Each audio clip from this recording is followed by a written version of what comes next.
Welcome to EDU World Space. Here's an example of integrating over a charge distribution to find potential due to that at a certain point. And we are going to be starting with the expression for a point charge potential, but we are going to consider it broken up into little tiny pieces due to infinitesimal point charges in the source. So we will add up the contributions for each of those little point charges. So the source is lying in one quadrant of a uniformly charged surface disk. And we're told that the initial disk had a uniform charge, and then we removed 3/4 of the circle. So we're left with one quadrant. So we could have found the potential due to the full circle, but we'll see that it's not too much more difficult to find for a single quadrant. Okay, but the idea is that there's a little dq sitting in the surface, and we are going to be using an area to keep track of where that source charge is and adding up contributions through integration. So dq in this case can be written as a surface charge density times a little differential area. And I'll try to show, this may be exaggerated, but a little differential area. Okay, this is not going to look too good. It's got one side that's an arc length. So I'll show that side is r d theta using an arc length gives the two sides that kind of go tangentially. And then dr is the width going in and out radially. So d area is just r dr d theta. And that may look horrible that we're going to have to integrate over those two variables. But we've got one more thing we have to put into the potential, and that is this curly r. What is curly r? Curly r is a position vector that connects your observation point to your source point. So imagine a vector that starts in the disk. I can draw it, but it may look a little yucky. Starts in the disk and points directly up to point P. That is our R vector. And we can simply find it. Our observation point, we're told, is up the z-axis. And let me be clear, the xy plane holds our quadrant, and the observation point is up on the z-axis, up there. Okay, so our observation point is 0, 0, d. Our source point is down in the circle.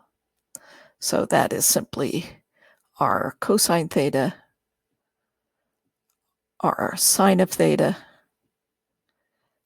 and 0. We'll put everything on the z-axis out of the disk.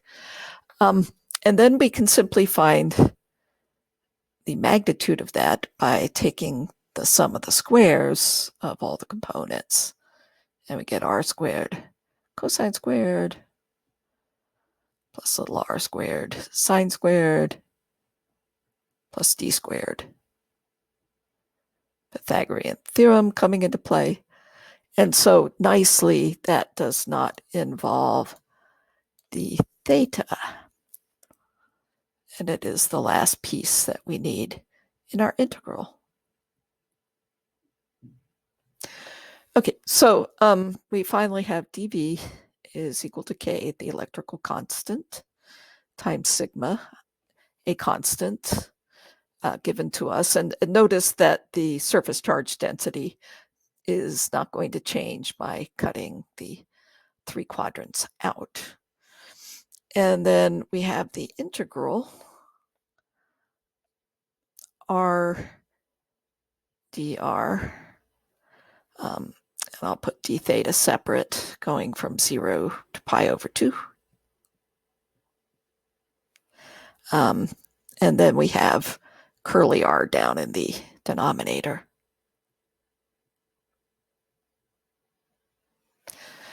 Okay, so that's not going to be too hard to integrate. D theta between is 0 and pi over 2.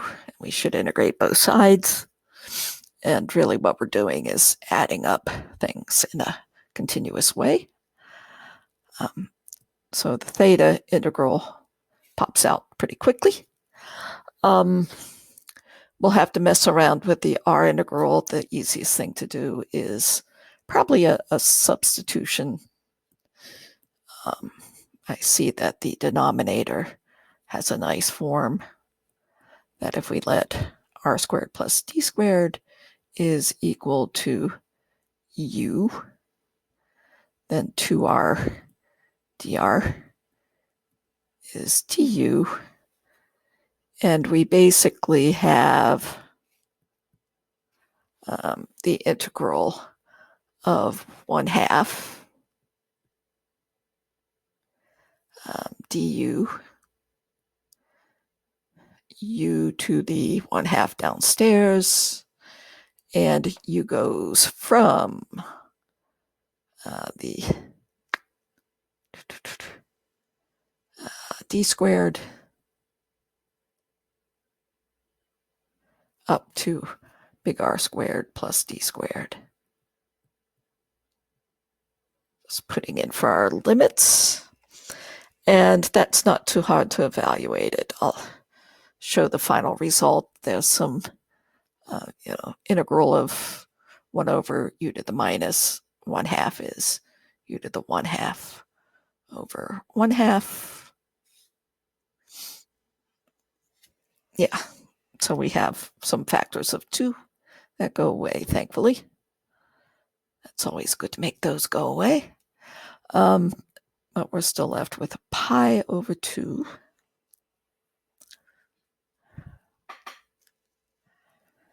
And then we have r squared plus d squared to the square root minus d squared to the square root.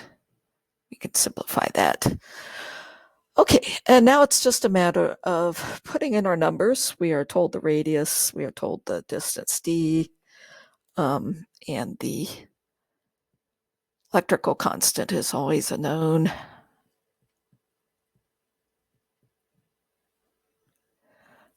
Let me see, r squared plus d squared. We can figure that out.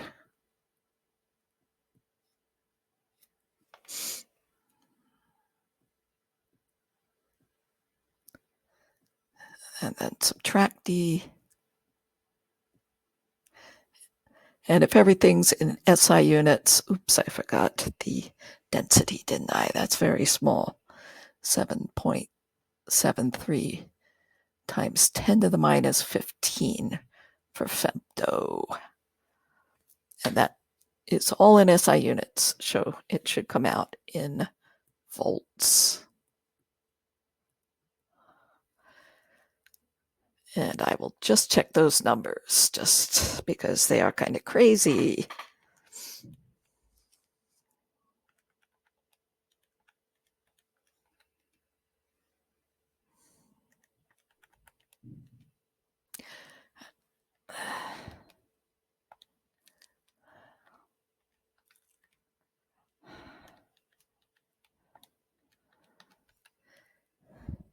Yeah, and it's a pretty small potential. I'll leave it in terms of pi. That way there can be a little bit of a check on some of the numbers. So not a lot of volts there. Fraction of a millivolt or a few microvolts.